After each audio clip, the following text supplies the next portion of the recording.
Welcome back to TaraElla Report Reset.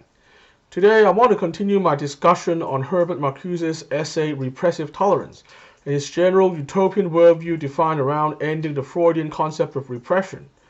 Last time we examined how Marcuse's work inspired the post-1960s theory left to conflate liberation from Freudian repression with liberation from oppression, and hence ultimately confuse all forms of emotional restraint for social injustice.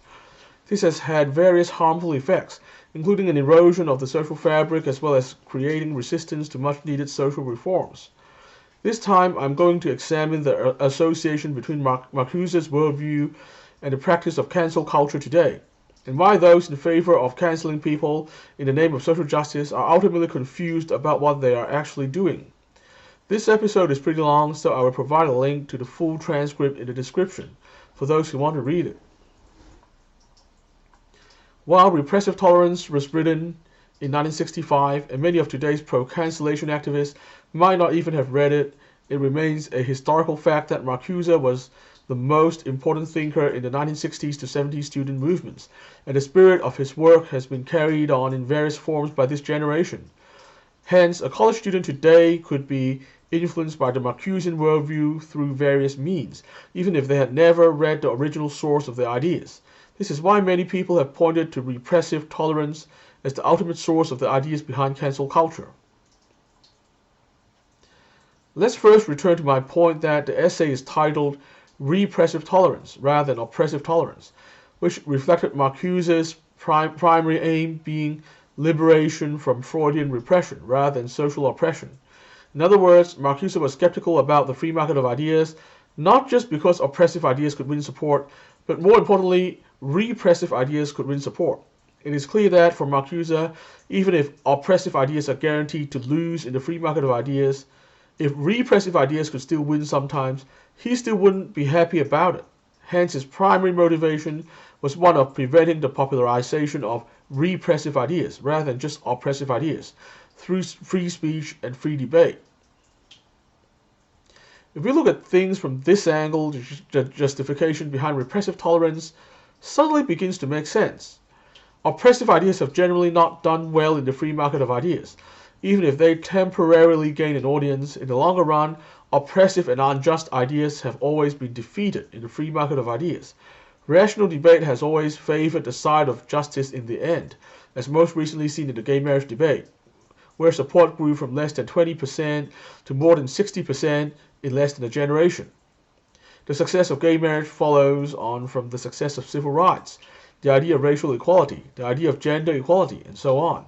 The free market of ideas has delivered in spades for social justice, and there is no reason why this winning streak wouldn't continue. However, the story is different when it comes to so-called repressive ideas. For example, gay marriage can actually be argued to be a repressive idea, even though it is in line with social justice. What makes marriage equality a social justice cause is that it provides a fair deal to both gay and straight people alike. However, the marriage contract, is one that inherently involves a lot of restraint, as discussed in the previous episode. Hence, from a Marcusean viewpoint, the victory of marriage equality over more radical ideas like the complete abolition of marriage actually justified a skepticism towards free speech in repressive tolerance. As you can see, while the logic in repressive tolerance doesn't make sense if you are coming from a purely social justice angle, it does make sense when your primary aim is to abolish all forms of Freudian repression, which was where Marcuse was actually coming from. The reason why so-called repressive ideas may win in the free market of ideas is because they have inherent value. Indeed, the example of marriage shows us that restraint of our primal instincts comes with its rewards. Restraint can make us happy, secure, and fulfilled. Just as importantly, restraint is the foundation of many pillars of the social fabric. A politics built around liberation from nearly all restraint would mean the decimation of the social fabric, and is something that is going to be logically rejected by the majority of people. Hence, the fact that ideas Marcuse considered repressive often win in the free market of ideas is not a sign that free speech and democracy aren't working. Rather, it's a sign they are. Furthermore, as I argued in the last episode, A robust social contract is required for a healthy liberal democracy, and this can only happen with a good deal of emotional restraint from all citizens. Moreover, the process of debate, and indeed the process of democracy itself, is often about negotiating adjustments to the social contract. The level of restraint required in different areas of life is an important part of this. A politics built around a general rejection of restraint would thus refuse to recognize the validity of many important aspects of a healthy politics.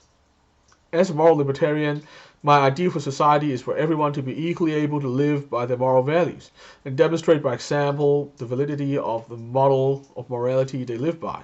Again, morality is inherently about restraint, and any model of politics that rests on morality would also be deemed to be invalid by a politics built around refusal to recognize the necessity of restraint.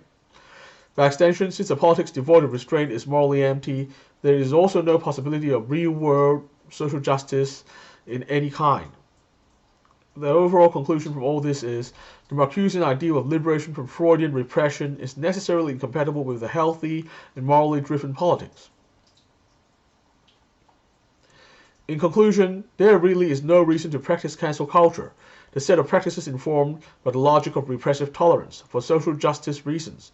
Free speech and rational debate has a strong record in delivering victories for social justice. Rather, the theory left has been under the influence of the Marcusean conflation of Freudian repression with social oppression for so long that they are basically unconsciously serving a completely different goal, that is, the abolishment of the civilized restraint of our primal instincts. Such a goal can only be achieved by abolishing free speech, because most rational people wouldn't support it. It is also a goal not worthy of supporting, or even serious consideration, because it will basically destroy civilization as we know it. That's all for today. I'll be back next time to discuss another big idea. Remember, on this show, the personalities don't matter, it's the ideas that matter.